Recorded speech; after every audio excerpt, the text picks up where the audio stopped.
Páramos are high-altitude ecosystems located in the tropical regions of the Americas. Found at over 3,000 meters above the sea level, they are unique and awe-inspiring landscapes, and the habitat for a rich diversity of endemic flora and fauna, species that exist nowhere else on the planet. Today, we will visit 3 mountains that protect sacred lagoons nestled among their peaks. These lagoons were ceremonial sites for ancestral cultures. We will begin the journey at the Ciecha Lagoons, located in the Chingaza National Park, just 45 kilometers from Bogota.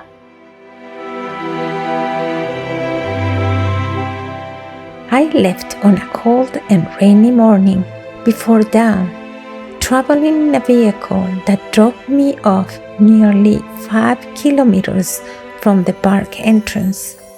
I met Maria Jose, Majo, my guide, and we began our hike through a muddy trail. After only a few steps, I felt sad as I saw that the native vegetation had been replaced by eucalyptus trees, cattle pastures, potato fields, and commercial timber plantations.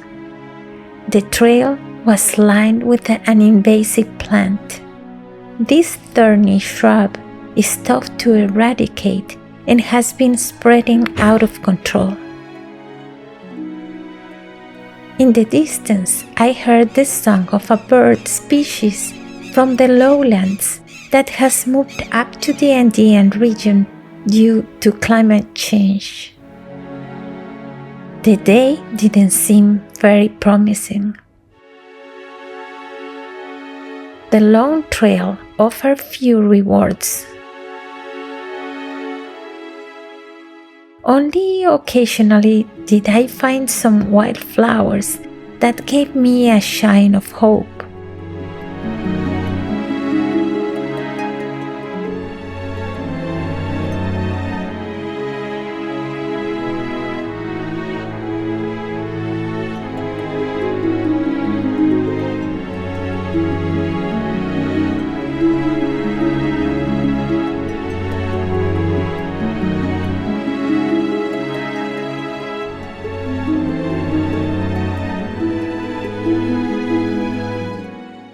But everything changed when I crossed the invisible barrier separating the degraded zone from the amazing gardens of the Páramos.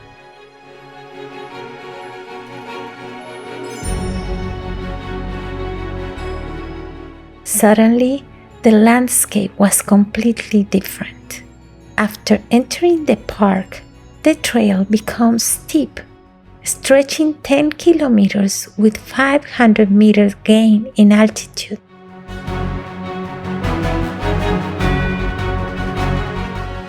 Deciding where to look was hard, as nature overflows with colors, shapes, scents, and textures.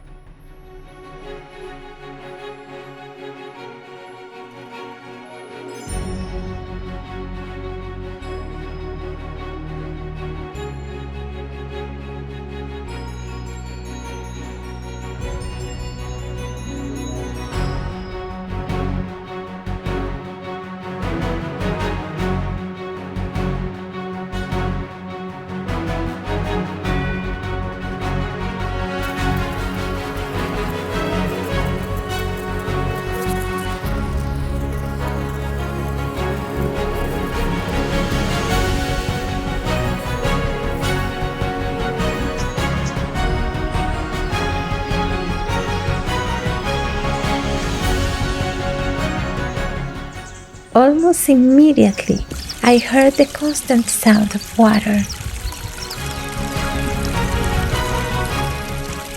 The fluttering of birds, and a strong gust of wind carrying the wonderful aromas of this protected world that remains intact for now.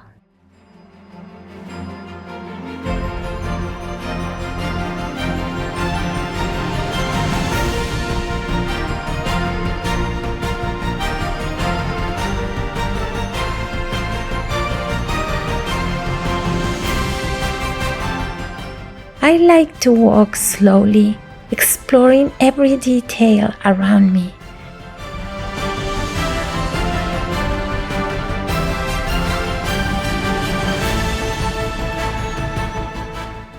And Majo was extremely patient. My goal wasn't to reach the summit, but to immerse myself in everything along the way. With more experience now, I can find the treasures I seek. Not just the spectacular speletias, the endemic plants most representative of the Páramos,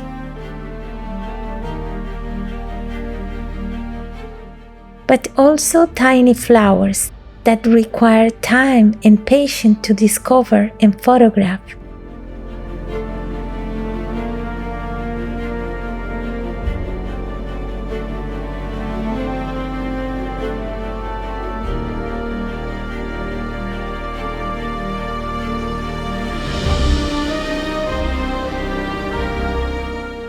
Hidden beneath the shrubs, I found mosses, insects, and fungi.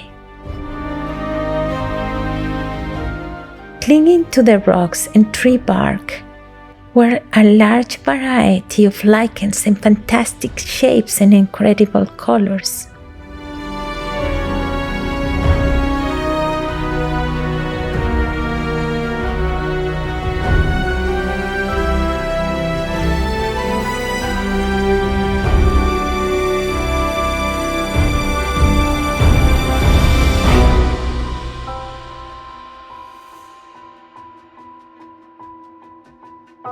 At times, the trail became very challenging.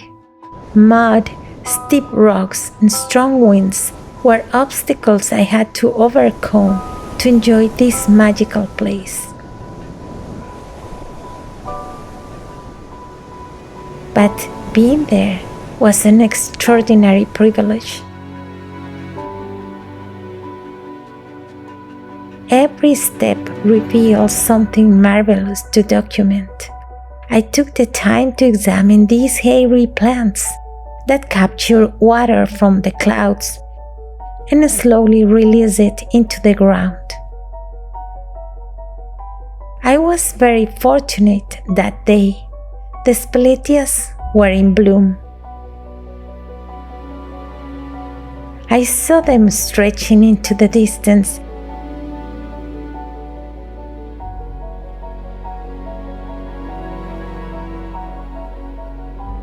surrounding the three beautiful dark water lagoons.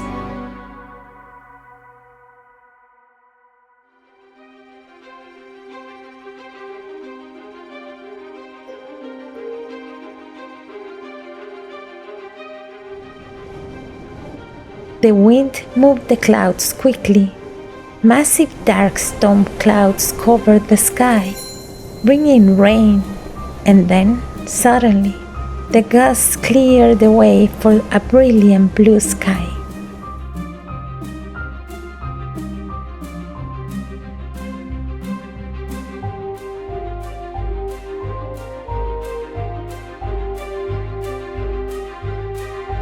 As the afternoon waned, I knew it was time to bid farewell to the mountain.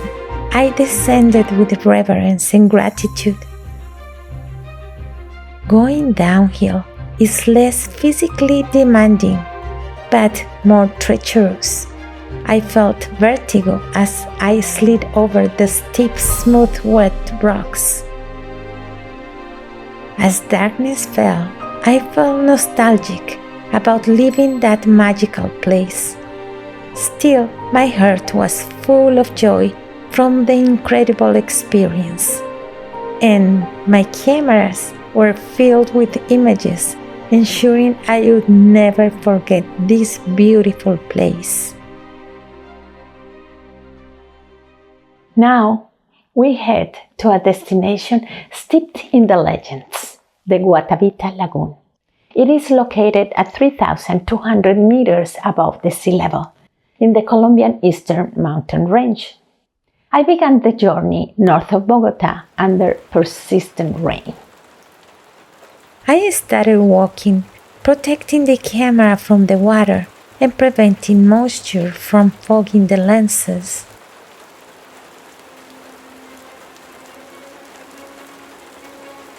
I have learned to enjoy this climate where the rain saturates the colors.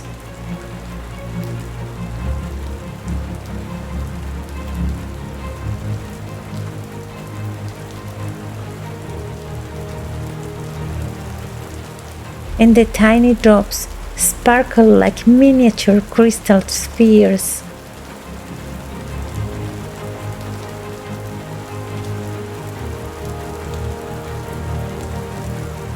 I was thrilled to walk through the stunning Páramo vegetation.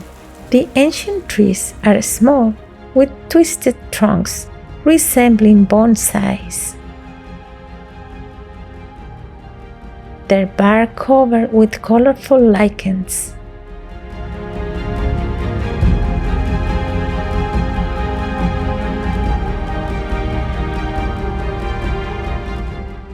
Among the branches, bromeliads, ferns, tiny orchids, and climbing plants like passion flowers.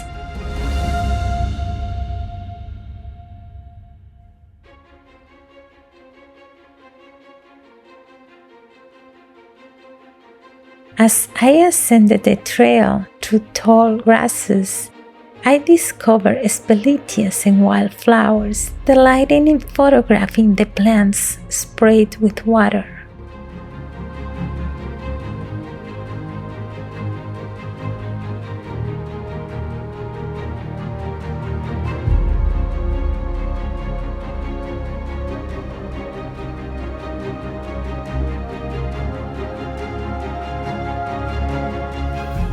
At the summit lies the small emerald green lagoon framed by a colorful garden. It is fed by rain and underground waters, and its green color comes from algae. The lagoon was a sacred site for the pre-Columbian peoples who live in the area. Here, the legend of El Dorado originated a story that endangered its existence. According to chronicles from the time of the conquest, when a new ruler, or Zipa, was crowned, the Muisca community held a ritual to receive prosperity and protection from the gods. The chief stood upright on a raft covered in wet clay and gold dust. Upon reaching the center of the lagoon, he submerged himself in its icy waters. At the same time, his subjects threw gold objects and emeralds into the water. Since the legend spread, countless expeditions have tried in vain to drain the lagoon in search of hidden treasures within its waters. They dug into the mountain, risking the lagoon's existence for their dreams of wealth. As I made my way back, I reflected that the true treasures here aren't the riches so many have sought, but the mountain itself, its flora, its fauna, and its beautiful lagoon, highlighted with the colors of the forest. Suddenly, the gorgeous light of the setting sun pierced through the darkness to offer me one final and breathtaking gift, a double rainbow. Iguaque in the Chibcha language means vigorous mountain range. I always believed that the Iguaque Páramo would be unreachable for me. I thought it was a trail only for professional climbers. And the truth is, I wasn't wrong. It was so difficult. It is a 15-kilometer hike with a positive elevation gain of 800 meters. In some sections, there's slope of 40%, and then you reach the lagoon located at 3,640 meters above the sea level. I began the hike near a beautiful stream with moss-covered rocks. I stopped to photograph them because some appeared to have shapes resembling animals. Although I haven't found any references to these, I found them fascinating.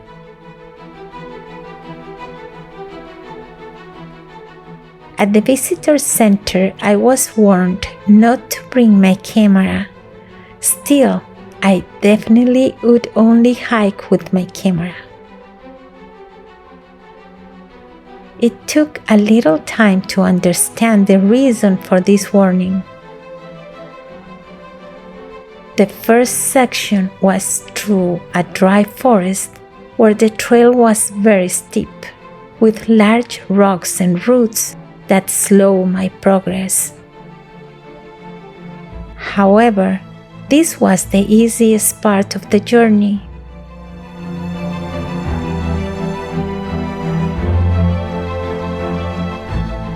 When I reached the most challenging section, it was a 500 meters ascent, nearly vertical with loose rocks. This area is known as the wall.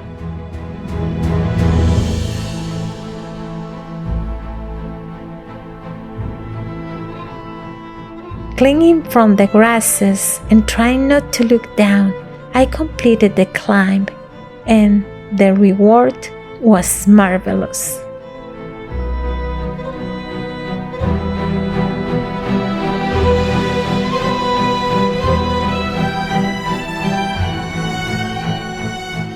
There it was, the lagoon in the distance, surrounded by speleteas. I still had 1 kilometer to go, but I greatly enjoyed this last stretch. I spent time photographing plants and flowers, stopping to inspect every detail of this sacred place.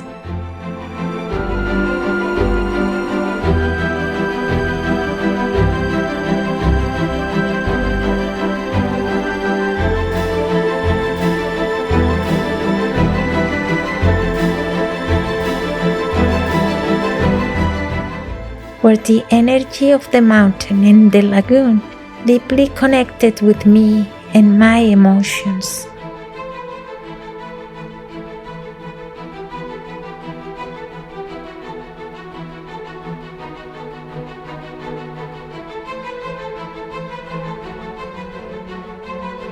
I let myself be carried away by the magic, forgetting the effort it took me to get there.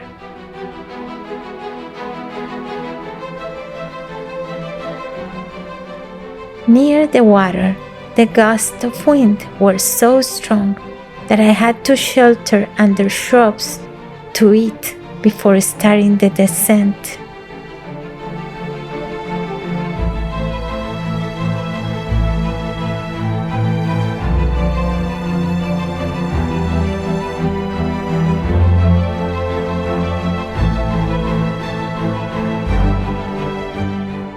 Descending was even more challenging, with vertigo and the fear of falling present at every moment.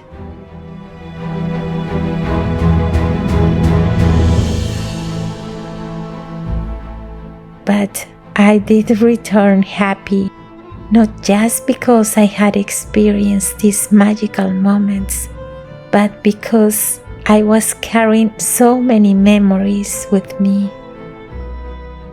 Memories I now treasure and can share with all who don't have the fortune of visiting these wonderful places.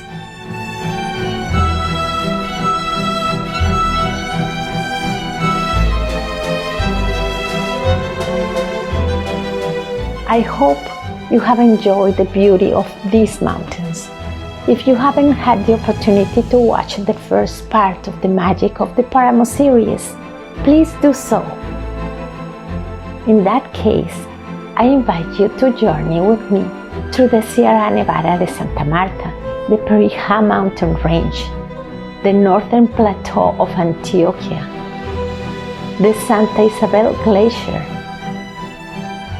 and the Chingasa Páramo. In the third documentary, we will visit two extraordinary places, the Osetá Páramo in the Eastern Cordillera and the Puracé volcano in the Central Mountain Range. Remember to explore my YouTube channel and to subscribe to it and to my social media to enjoy the most beautiful places I have visited on my trips.